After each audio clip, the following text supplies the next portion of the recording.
Hello दोस्तों, study with Durgesh channel पर आप सभी का स्वागत है। दोस्तों, आज हम चंपारण आंदोलन पढ़ेंगे जो कि गांधी जी का पहला सत्याग्रह था भारत में। तो चलिए स्टार्ट करते हैं।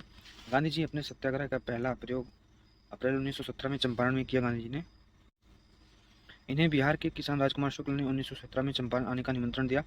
चंपारण में मुख्य रूप से नील की खेती करने वाले किसान होते थे। चंपारण में नील की खेती करने वाले किसानों पर वहाँ की सरकार तमाम तरह के अत्याचार करती थी, शोषण करती थी, किसानों से नील उगवाती थी और अलग अलग तरह के जो है उसका लाभ लेने का प्रयास करती थी। वहाँ पर चंपारण में तीन कठिया पद्धत लागू थी। तीन कठिया पद्धत के अंतर्गत चंपारण के नील किसानों से वहाँ के जो नील बागान मालिक थे, नील के बागानों के जो मालिक थे, उन्हें हम अंग्रेज निलहे कहते हैं। चंपारण के जो अंग्रेज निलहे थे यानी जो अंग्रेज बागान मालिक थे, वह चंपारण किसानों के साथ जबरन एक अनुबंध करते थे, यानी एक समझौता करते थे। उस अनुबंध के तहत चंपारण के किसानों को अपनी ज़मीन के 3/20 भाग पर नील की खेती करनी होती थी और उसके बाद जो नील की फसल पैदा होती थी उसे अंग्रेजों द्वारा तय की गई कीमत पर यूरोपीय नील बागान मालिकों को बेचना पड़ता था। यह जो है तो समस्या का एक पक्ष, लेकिन समस्या का दूसरा पक्ष भी था। हुआ यह था कि 19वीं शताब्दी के अंत में यानी 1899 के आसपास का समय में जो है जर्मनी में रासायनिक रंग बना लिए थे। जर्मनी ने भारत में बड़े पैमाने पर खेती की जाती थी और उस जमाने में और किसानों पर तमाम तरह के अत्याचार किए जाते थे। यानी कोई किसान अपनी भूमि पर चावल गेहूं की खेती नहीं कर सकता था, लेकिन नील की खेती उसके लिए अनिवार्य बना दिया गया था ताकि यहाँ के जो नील कारखाने बने थे उन्हें नील प्राप्त हो सके। 19वीं शताब्दी के अंत में जर्मनी के रासायनिक रंगों ने प्रतिस्पर्धा में नील को पछाड़ दिया। ज़्यादातर डिमांड जो है अब यानी मांग अब इन रासायनिक रंगों की होने लगी थी। नील को कोई नहीं मांगता था। इसके चलते जो अंग्रेज निलहे थे वह उन्होंने नील की खेती बंद करने का निर्णय लिया, क्योंकि अब उसमें फ़ायदा नहीं रह गया। और जो चंपारण के किसान थे वह भी चाहते थे कि नील की खेती बंद हो, लेकिन अंग्रेज़ों ने इसका फ़ायदा उठाया। अंग्रेज बागान मालिकों ने नील की खेती बंद करने के एवज में किसानों पर तमाम तरह के लगान और गैर कानूनी टैक्स लगा दिए कि हम नील की खेती तुमसे बंद तो करवा रहे हैं, लेकिन इसके एवज में हमें कुछ चाहिए, ढेर सारा लगान और तमाम तरह के टैक्स। ऐसा करके जो किसान नील की खेती से मुक्ति चाहता था उसके ऊपर तमाम लगान और अन्य तरह के टैक्स गैर कानूनी कर लगाकर उससे ढेर सारे पैसे ऐंठ लिए गए। ऐसा किसानों से जबरन किया जाता था। राजकुमार शुक्ल ने गांधी जी को इसका विरोध करने के लिए चंपारण बुलाया था।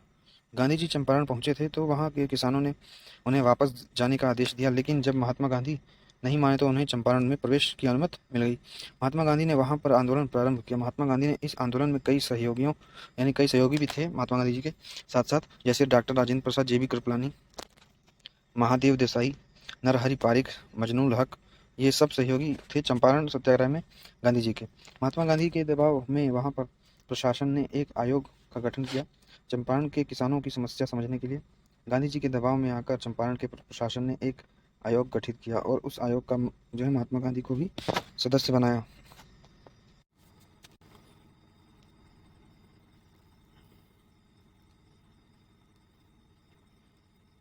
सदस्य बनाया गया महात्मा गांधी जी को। फिर महात्मा गांधी आयोग को समझाने में सफल रहे कि 3 कठिया पद्धति समाप्त होनी चाहिए और चंपारण के किसानों से जबरन या अवैध रूप से जो धन वसूला गया है उसे वापस किया जाना चाहिए। अंत में अंग्रेज जबरन वसूली गई राशि में से 25% राशि जो है वापस करने पर सहमत हो गए। महात्मा गांधी भी इस पर राजी हो गए। चंपारण में इस तरह से महात्मा गांधी को पहला सत्याग्रह का पहला प्रयोग सफल रहा। चंपारण सत्याग्रह के दौरान ही रविंद्रनाथ टैगोर ने गांधी जी को एक उपाधि दी थी। उस दौरान रविंद्रनाथ टैगोर ने गांधी जी को महात्मा की उपाधि दी थी 1917 में। जबकि चंपारण में एक महत्वपूर्ण किसान नेता थे NG रंगा ने चंपारण सत्याग्रह का विरोध किया था। इसके बाद अहमदाबाद के मिल मजदूरों का आंदोलन। विवाद यह था कि अहमदाबाद के कॉटन टेक्सटाइल मिलों में मिल मालिकों में और मजदूरों के बीच विवाद चल रहा था और वेतन बढ़ाने को लेकर विवाद चल रहा था। लेकिन वास्तविक विवाद प्लेग बोनस को लेकर था। कुछ दिन पहले अहमदाबाद में प्लेग फैला हुआ था। उस दौरान मिल मालिक मजदूरों को प्लेग बोनस देते थे, लेकिन जब बाद में प्लेग समाप्त हो गया तब यह बोनस देना बंद कर दिया गया। मजदूर इसका विरोध कर रहे थे कि प्लेग बोनस हमें अभी भी मिलना चाहिए। महात्मा गांधी जब अहमदाबाद पहुंचे तो उन्होंने इस बात का आग्रह किया कि मिल मालिकों से आग्रह किया कि प्लेग बोनस दिया जाना चाहिए, 35% वेतन का प्लेग बोनस दिया जाना चाहिए। महात्मा गांधी ने मिल मालिकों से अनुरोध किया कि पगार का 35% प्लेग बोनस दिया जाना चाहिए। जब महात्मा गांधी वहां पहुंचे तो इस मांग को लेकर अनशन पर बैठ गए। वास्तव में अहमदाबाद आंदोलन गांधी जी का पहला आंदोलन था जिस दौरान वे अनशन पर बैठे थे। जब महात्मा गांधी अनशन पर बैठे तो मजबूर होकर मिल मालिकों ने एक ट्रिब्यूनल गठित किया, यानी एक न्यायाधिकरण गठित किया और कहा कि ट्रिब्यूनल जो फैसला लेगी हमें वह मंजूर होगा। स्वाभाविक रूप से ट्रिब्यूनल ने वेतन का 35% यानी प्लेग बोनस मजदूरों को दिए जाने का निर्णय लिया। मिल मालिकों ने इसे स्वीकार कर लिया और इस तरह से महात्मा गांधी का दूसरा सत्याग्रह भी सफल रहा। महात्मा गांधी जब मिल मजदूरों के पक्ष में अनशन कर रहे थे तो महात्मा गांधी के एक दोस्त थे अम्बा लाल साराभाई। महात्मा गांधी के ये दोस्त अम्बा लाल साराभाई स्वयं एक मिल मालिक थे। क्योंकि ये मिल मालिक थे इसलिए ये गांधी जी के दोस्त होते हुए भी गांधी जी के अनशन का विरोध इन्होंने किया था।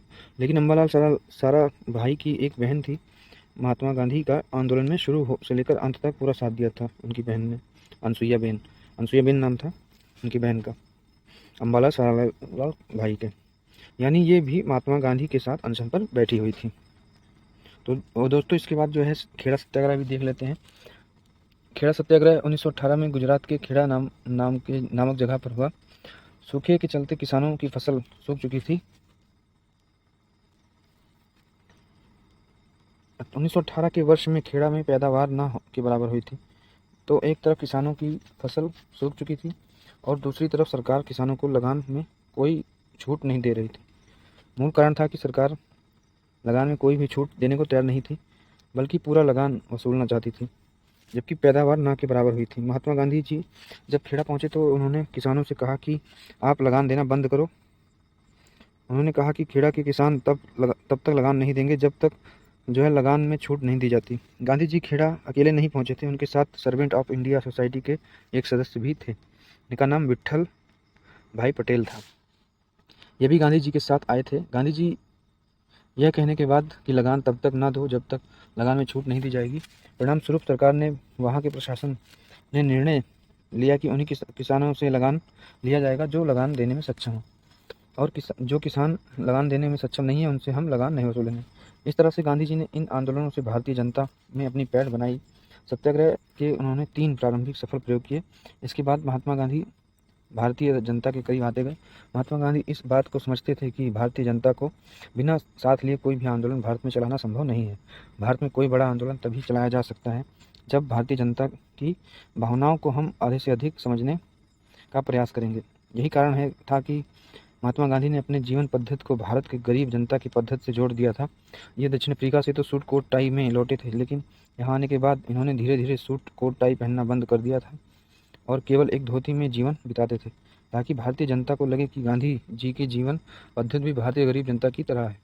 गांधी जी का मूल उद्देश्य था भारत की स्वतंत्रता, लेकिन भारत की स्वाधीनता के अलावा गांधी जी के 3 उद्देश्य या लक्ष्य भी थे जो कि उन्हें अपनी जान से भी अधिक प्यारे थे।